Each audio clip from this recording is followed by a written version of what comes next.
Hello there everybody. So today's topic is something that I've wanted to cover for quite a long time now because it speaks to something that's been very integral to the development of my relationship to my artwork and how I think about images in general.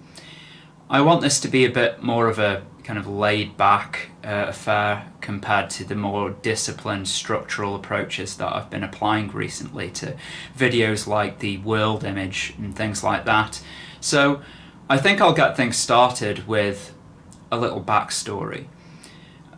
I've always been a person who's been very drawn to the hidden life of things. Back when I was a small boy, I would visit family members who had these big gardens, and when I would go to visit them, I would always go into the back garden and upturn all of the rocks and look at all of the insects and all of the life that used to be in there. And I used to collect all of these insects and put them in little jars before releasing them back into the garden. And I've carried that curiosity for hidden things and things that lie beneath surface appearances well over into my adult life, although now I'm more interested in studying a different kind of life in different types of gardens, so to speak.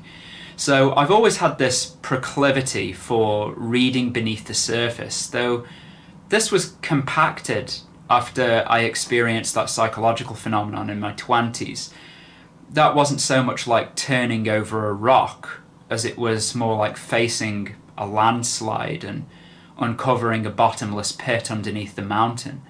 And the effect of that really forced the appreciation of the true depth and power of the human mind. And from that moment on, I was intrigued, and I haven't stopped being intrigued.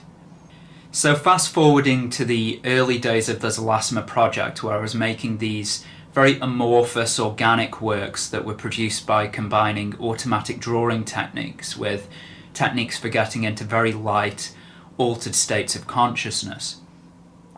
And I noticed that not only whilst these pieces were being made, but certainly after they were being made, they would invoke something in me. Something vague, something not immediately available to my language, yet something that was nonetheless seemed like it was pregnant with meaning and old memory. So I became very interested in trying to understand this, not just on a personal level, but also on a general level. How is it that an organism like us is able to generate something like a work of art in the first place? And once it's been generated, why does it provoke certain reactions that seem to communicate something important to me and to other people who come into contact with this art? I started to interpret visual images, not so much as art, but more like Rorschach tests that could potentially elucidate hidden aspects of our psychology. I had no real understanding of things like I do now. That was simply the intuition that I was working from at the time. Anyway, it was this intrigue that really carried me down the path into researching into all of these subjects, such as visual dynamics and the psychology of sight, depth psychology, symbolism, altered states, psychosis, the nervous system, anything that I could really get my hands on that might elucidate the dynamics of man-made imagery in some way, how it was created, what gave it its ambient effect, and most importantly, how imagery could be harnessed to reflect something about the hidden nature of human beings.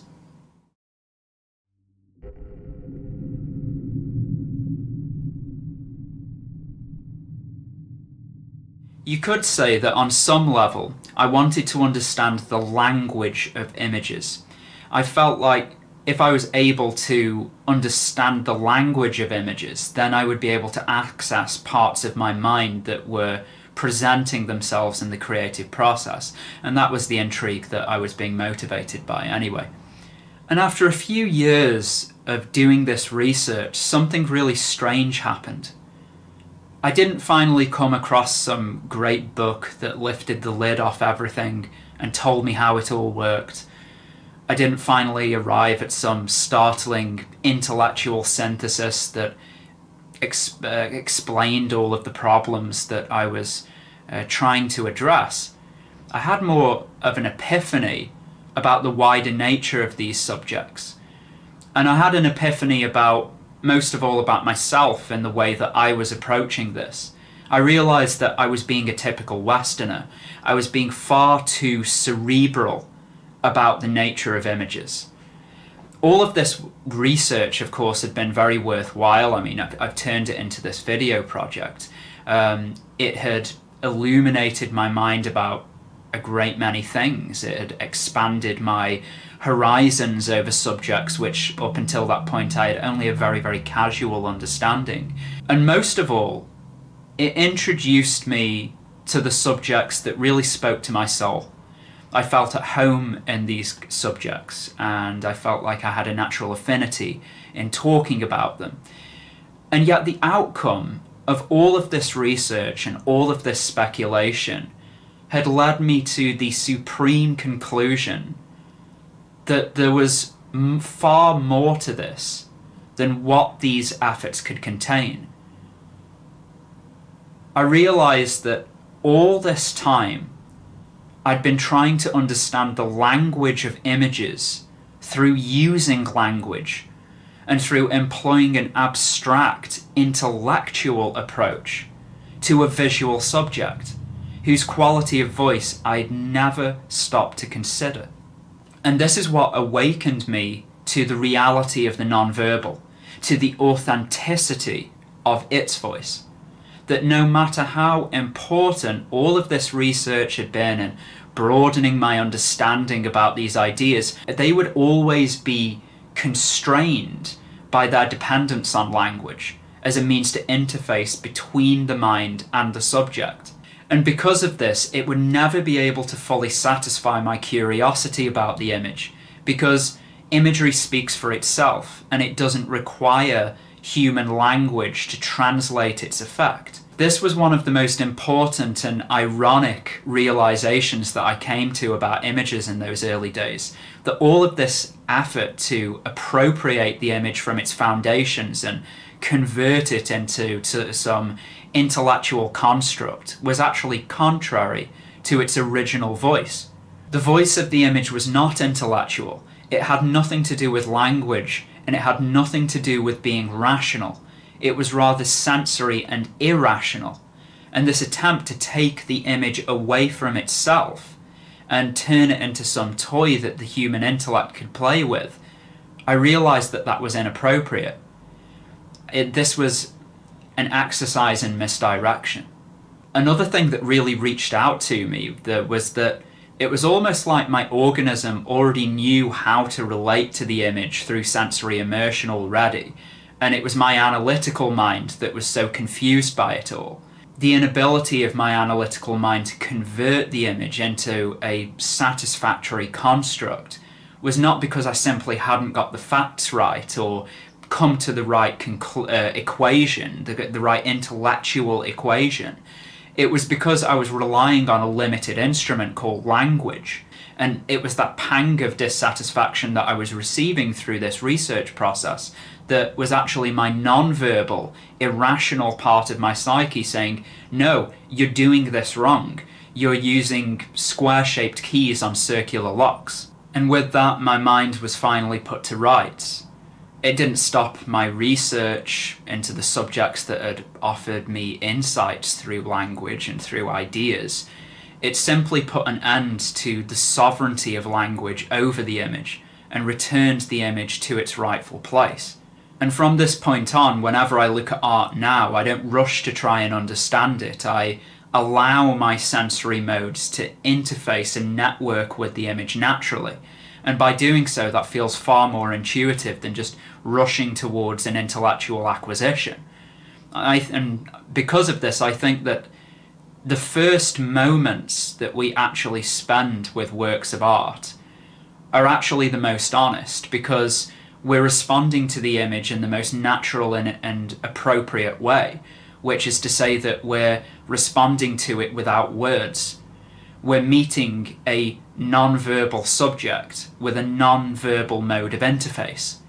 But all of this sounds very radical, doesn't it? Especially to a Western mind that's become so thoroughly acclimatized to its rational faculties and its complex language that addressing a subject as anything other than a subject to be understood through a rational language might seem to be an exercise in a soft form of madness.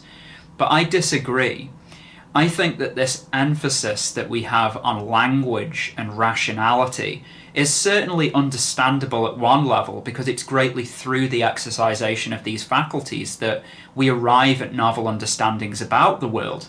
And for inquisitive types of people, we certainly get a lot out of that. So it's understandable that language and rationality should be celebrated. But there's a lot more to meets the eye than this, because there are always wider dimensions of our experience that can't be adequately captured by words.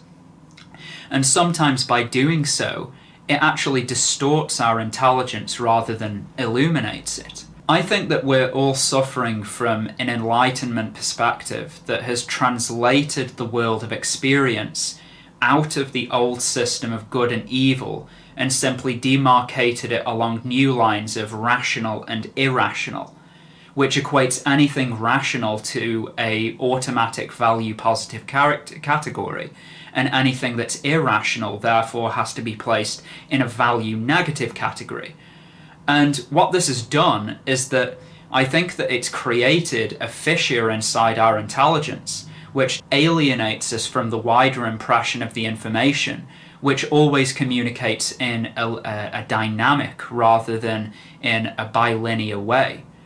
Our intelligence, our brain even, like the image, has been colonized by language and reason, meaning that its wider range of expression, at least in the Western hemispheres, I think, is often left depreciated.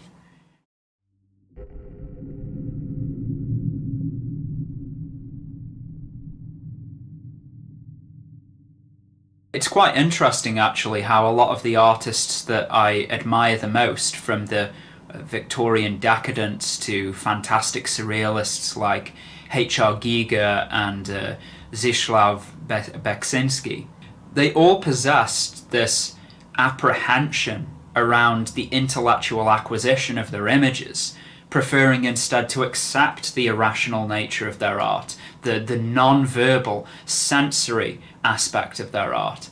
Beksiński especially was very averse to this. He didn't even name any of his paintings. All of the people who sold his works in the galleries had to number the paintings himself because he didn't even believe in giving them a name. And he didn't try to agonize himself like I did about trying to understand what kind of deep significant meaning they were trying to convey, or what kind of intellectual thing that they might be pointing to. Beksiński didn't have this insecurity.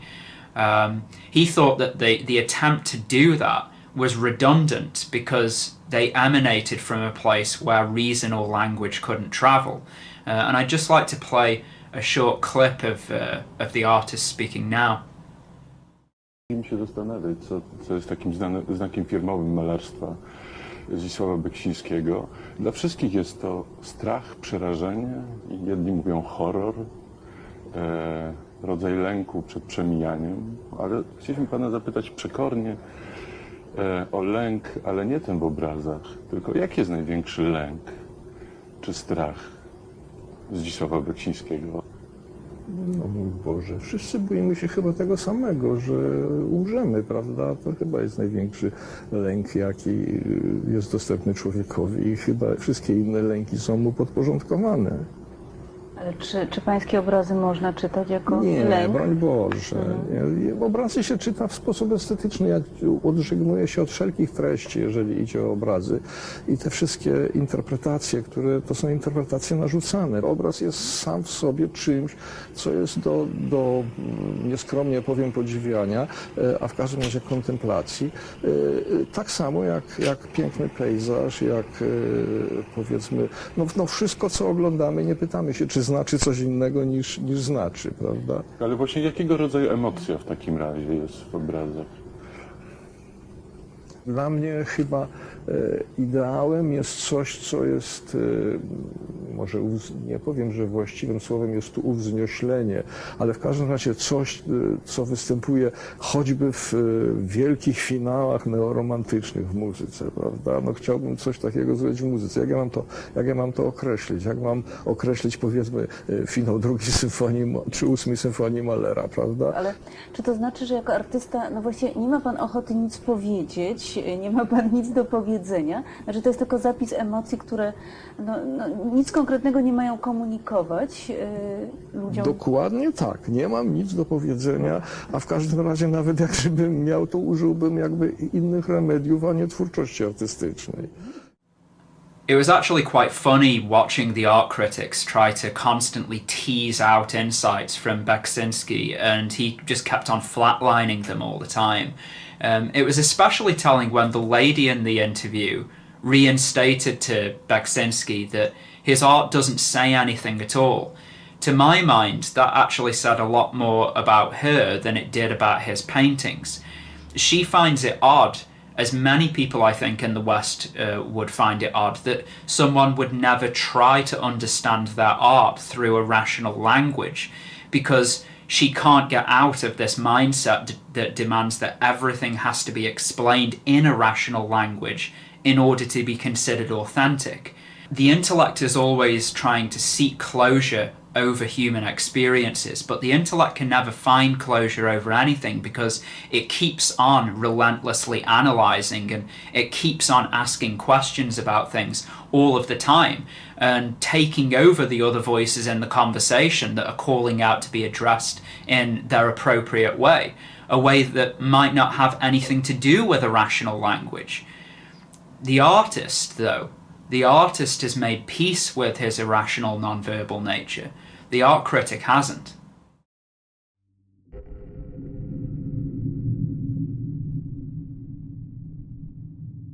Another thing that I think it would be really useful to talk about is conditions like autism, where we often see deficiencies in an individual's ability to process language. One thing that we always have to understand about the brain is that the brain has this incredible mechanism whereby resources that would otherwise get sent to deficient areas get rediverted to other ones, and sometimes this translates into savant skills, quite pronounced effects in other areas of our ability. So you could have someone with autism who might really struggle with language, but in another area really excel at some area of the condition, like visual memory, for example. I don't know how many people watching this video are aware of an American lady called Temple Grandin. She's a fascinating case. I first heard about her through a Jordan Peterson lecture many years ago when he was talking about her. And Temple was born, she wasn't just born Asperger's, she was born with severe autism, so she couldn't even speak at all when she was a child. And her parents spent an enormous amount of effort and time with her throughout her life, getting her up to the point where she could actually communicate. And one of the ways that they did that is by actually understanding that Temple was a visual thinker. I mean, obviously they knew that she wasn't a verbal thinker because she couldn't use the speech, right? But they found out she was very good at reading into pictures. And so they used a pictorial form of associative language to actually get her to understand how the dynamics of language actually worked. And they got her up to this level where she could speak very fluently. She wasn't just able to speak, though. She went off and did incredible things with this. She got a degree in, what was it? It was not animal psychology. It was something to do with animals anyway. I think it was animal anatomy or something like that. And she put that to use in the American agricultural industry, where she revolutionized the plants where they house cattle in slaughterhouses. And the way that she was able to do this is because even though she got to the point where she could use language, she still possessed this very intensified visual capacity to get away from language. And so Temple thinks that she knows what it's like to think as an animal. So she'd go into the plants and she'd walk around as if she was in a non-linguistic state, and she'd look at all of these visual cues around her and associate how this could actually be causing stress for the animal or complicating the process in some way. And then she designed these plans that not only made the factory process much more efficient, but it also made things much less stressful for the animals involved. And I've also got another video clip here that I'd like to show you of Temple talking about a non-verbal communication. I want to get you to think about different ways of thinking. And I'm going to be talking about how I'm a total visual thinker. And it was a shocker for me to learn that there's other kinds of thinking too, that not everybody thinks the same way I think.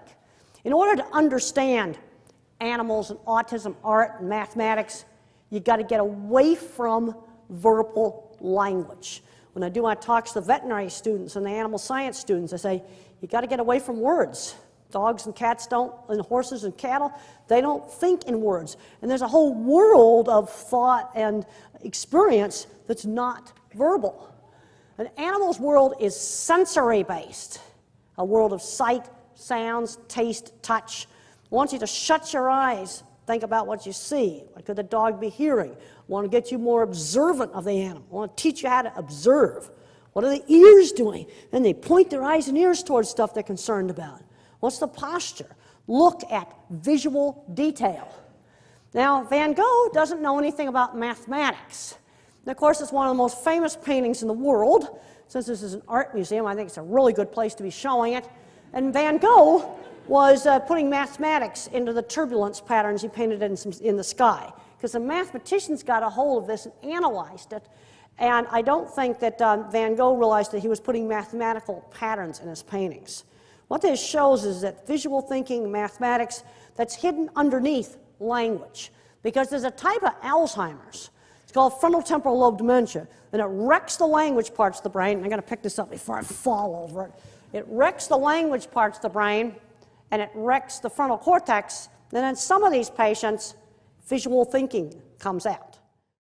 So Temple Grandin complements a lot of the things that I've already been saying in this video, which is to say that human intelligence isn't linear, it's dynamic. And some people are likely to be much more tilted towards one aspect of that dynamic than others.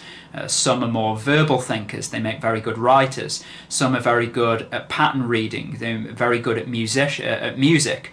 Some are more visual thinkers. Temple Grandin's a visual thinker, I'm a visual thinker.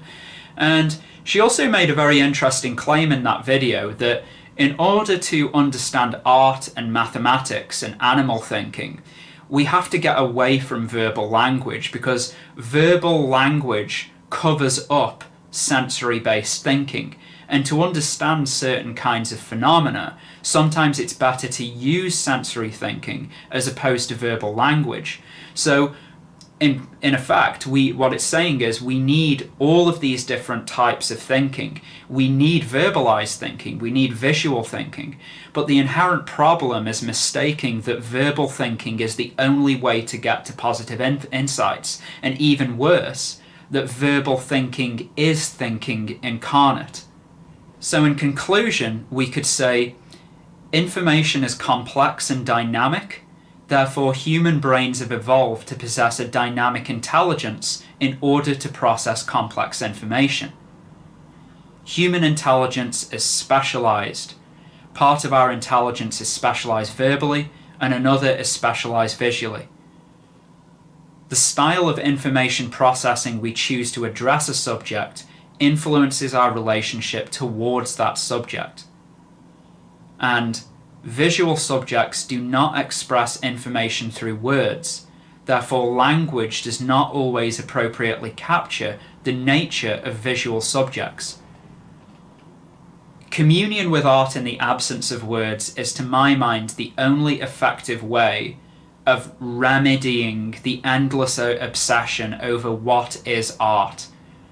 Art is merely a word that has been summoned by the verbal intelligence to claim sovereignty over the visual subject. And because the visual subject is non-verbal in nature, the verbal intelligence tangles itself in all kinds of knots, trying to figure out the construct that it has created. The visual subject is wordless. It communicates in an older style of voice, before language and civilization even began. And if we were to temporarily close the door on language and the relentlessness of the analytical mind, then perhaps for the first time we would actually hear that voice and receive a semblance of the image that we never knew even existed. Perhaps it would be like seeing something for the very first time with our original inclination. And in order to do that, we have to let go of the impulse to communicate for the image and let it naturally harmonize with our visual centers. Then we'd come to realize an important truth, that things often communicate very differently when we stop trying to speak for them. Thanks very much for watching this video, and as usual, I'll see you again.